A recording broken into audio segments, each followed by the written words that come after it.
Hey, what up, Mom? This one's for you. Big Daddy here, Duke Southern Grill. Sit back, relax, enjoy your Saturday. Watch me make my cheddar onion steak burger. What? Oh, yeah, baby. Be easy, subscribe.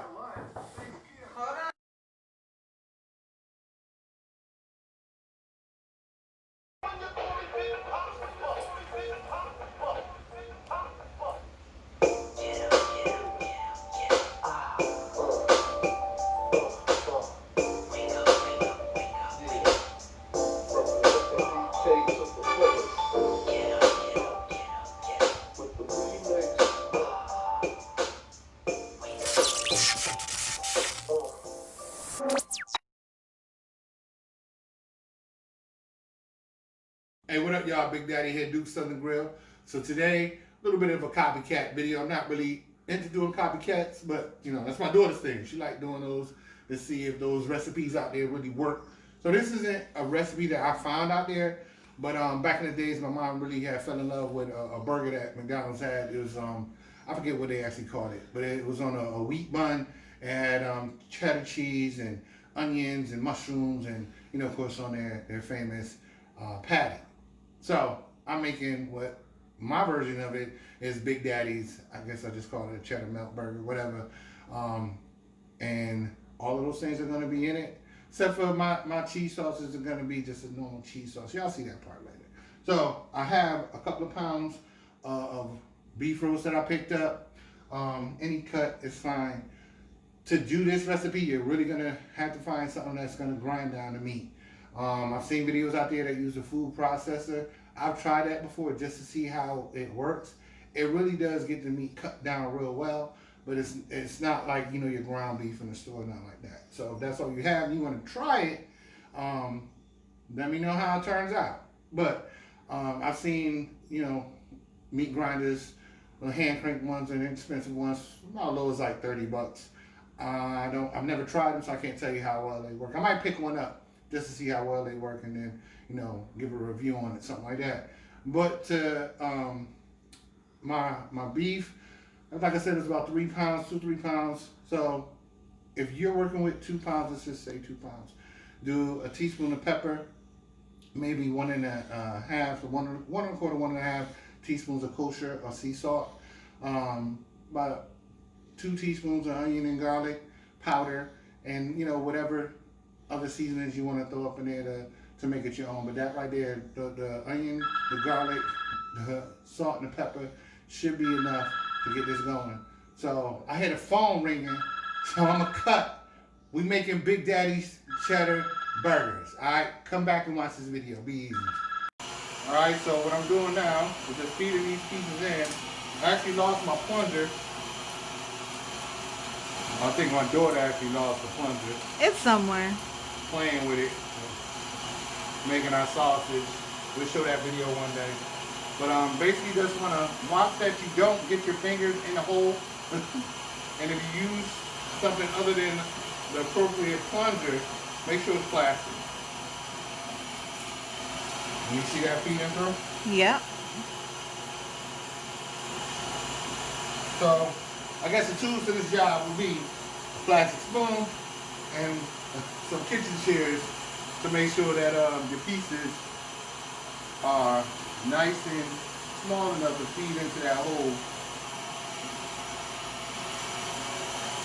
Alright, so I'm gonna finish this up, y'all.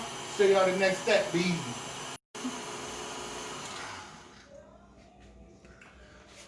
So, first thing, make sure that your meat has been all used up. Check into the feeder hole to make sure there's nothing left in there, because meat is expensive, especially nowadays. And you want to use all of the meat that you can. Always check it when you turn it off, though. But I already did that. I know it's not in there. But check that out. Wow. You did that right there. Look at that. That's pure uncut beef. That's ground beef. You see that right there? That's nice. That's nice. And don't worry about how you see it, a little separated like that, right? Because look at that. That's going to patty it lovely. See that? That's what I'm saying. So if y'all have never had your burgers made from this, boom, get that done. Y'all out there, y'all smoke daddies, y'all grill masters, do that like that. All right? Be easy. Hey, what up, y'all? So, time to start cooking the burgers. Now, from this point on, it's just like any other burger that you've made. You know, get the size that you want, get it patted out, put it on whatever cooking surface. I'm using my flat top. Actually, it's not the flat top side I'm using. I'm using a grill top, stove top, cast iron skillet. Whatever you want to call it.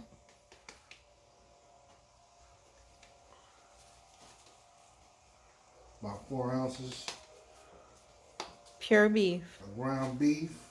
No fat added. No weird stuff added.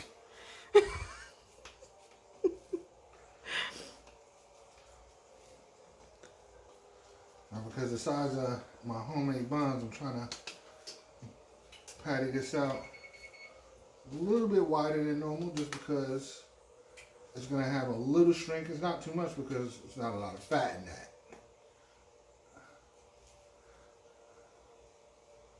Yeah, that's about right. So, here we go. Get that on there. Hear that sizzle. Finish them up. Be easy. All right, so see how those look right there? I think they look daggone beautiful if you ask me.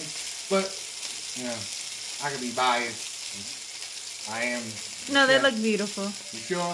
I'm Yeah. not just being biased. You're not being All biased. right, well, all right. I ain't gonna pat myself on the back and break my arm or nothing. But for well done, went about 4 minutes on each side.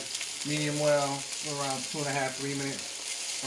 I like mine well done, but that's my personal preference.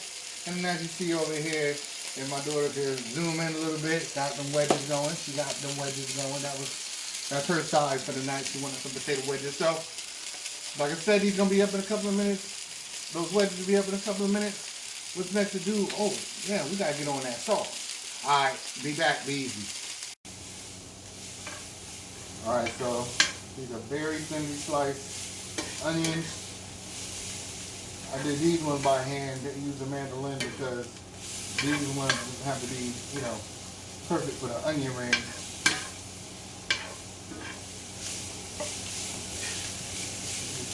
It's gonna cook. I use actually a large onion, like I said, sliced thin. I'm gonna cook for about another 2 more minutes, so a total of 5 to 6 minutes.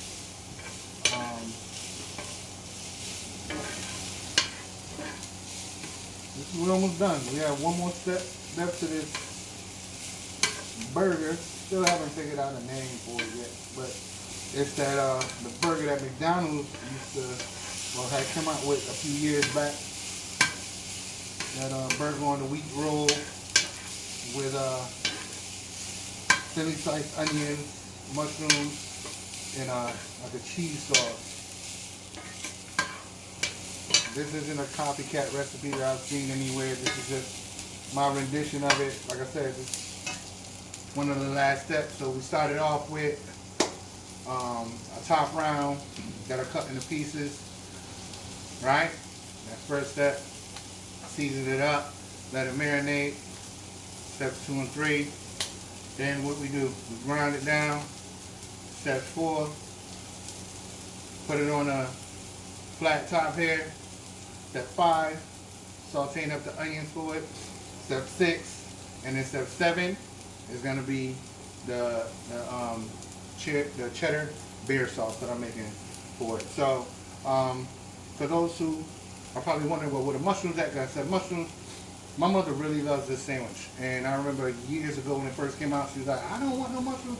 So she I don't know why she just does not like mushrooms, and so I'm making this with my mom in mind, and if she would be here right now, she's 1,200 miles away, I wouldn't put any mushrooms on her burger. So tonight, nobody getting mushrooms. I love mushrooms, but tonight we ain't getting it. So that's my mom's sandwich, and when I show it to her on Facebook, I want her to be like, "Oh yeah, I would want to eat that." She see mushrooms, she was like, "I wouldn't want to eat that." So don't want to mess it up. And for those who know my mother, Dolores. Dee Duke's, yeah, I'm little Dee Duke's son, you know what I'm saying? Like, wow, Dee Duke's got a big son like that. Yes, she do. We don't come out the womb this big, you know what I mean? But You know, here I am some 40 years later, you know, about 6 feet, you know, a little on the chubby side, but I'm working on it. You know what I'm saying? It ain't all fat though, don't get it twisted. So, moms, it's about to be up. I love you. Sit back, relax. Y'all be easy. What's up, y'all? I'm not gonna shoot a video or a whole segment rather on the dough because I got a hamburger bun video out there already. I just wanted to run this one through a little bit differently. Well, I didn't want to do it differently. There's something different to it, rather, I should say. Instead of using 4 cups of, you know, all-purpose flour or whatever, you're gonna want to use 50-50. So half wheat flour and half white flour, so that'll be 2 and 2, right? Tablespoon of sugar, 1 1/4 cups of hot water, packet of yeast, 2 1/4 teaspoons, some sea salt, and about 1/4 cup. You know, let's draw back on that. About 2 tablespoons of oil and an egg. Then do this process, kneading it down. Once it's done kneading down, let it rise about a half hour, 45 minutes. Separate it into your hamburger bun sized balls. Let that rise for about another 20 minutes to a half hour and bake them in the oven. So the only difference, like I said, is the type of flour. The rest of that you could find on the YouTube video. All right, y'all be easy. All right, so my family is split. Some want onion rings, some want potato wedges. So I'm about to use this mandolin to make my job a little bit easier. Baby girl, when I cut the wedges, you can just get me in a close-up, just cutting like 1 or 2 potatoes so people can see that, if they don't know how to already cut a wedge. Or go in the store and buy potato wedges or onion rings. Just stay away from the cheap stuff, because it does make a difference. It really does. Be careful if you use this the way I am and not using a guard, because that blade is sharp. Alright, I'm going to finish this up. Y'all be easy. Hey y'all, these are Big Daddy's hand-cut onion rings. That's the golden color they should be. About to pull these out.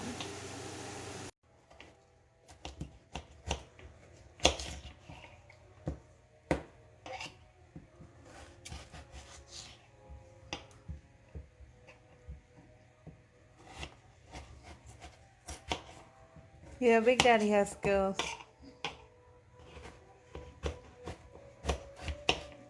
Like I said, y'all don't feel like doing this? Get some potato wedges out the store. They really sell potato wedges at the store? Yeah. You never seen frozen potato wedges? Uh-uh. Cut that one this way. Just cut them at a little angle. Nothing has to be perfect. Just get a wedge. Potato wedge. Easy. Alright, y'all, so here's the sauce. Simple and quick. You want about 2 tablespoons of butter. About a quarter to a half cup of milk. Depends on how thick you want it. I want mine on the thicker side, so I went with a little over a 1/4 cup. About to add about a 1/4 cup of beer. There's beer sauce. Let that render in. You want the beer flavor to be like a background taste in the cheese sauce. You don't want it in the foreground.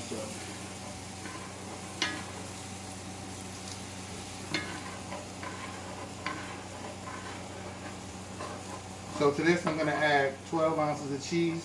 I'm using yellow sharp cheddar, and I want mine a little bit on the pepper, you know, more peppery side. So some black pepper to taste, and that'll be about it.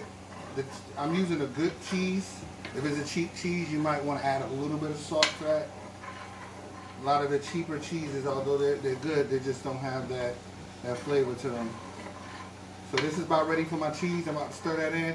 Here's a tip: don't just dump all 12 ounces of cheese, because what's going to happen, it's going to seize up. You end up with a grainy mess and not a nice creamy sauce. Show y'all what this is going to look like when I come back. Be easy. All right, so like I said, nice and creamy. That's how you want it to look. Just take your time. You know what I mean? You want to cook this on like a medium low temp, and just keep stirring it in. Just take your time. Don't rush it because it will react bad on you. Okay, it's like a misbehaved child when you rush your cheese sauce. So you don't want to come all of this way with making this wonderful burger and then have the sauce nasty. All right, people remember the bad things. They don't remember all that good stuff that came with it. That sauce was grainy, whatever. So we're done. Thank y'all stepping up into the kitchen. Thank y'all for sharing this cooking memory with me. Remember that first time my mom hit that McDonald's up on Riverdale Road in West Springfield, and because she saw that big old sign, billboard. Oh, I gotta try that. And so she went bananas. I mean, she was eating that for a while. My mom killed a lot of those McDonald's. Y'all owe my mom for supporting y'all in that cheeseburger. I thought it was a cheddar mess, but hopefully mine don't look messy. And if y'all trying mine at home my way, let me know how y'all like it. All right, yo, it's been real. Y'all be safe, be easy.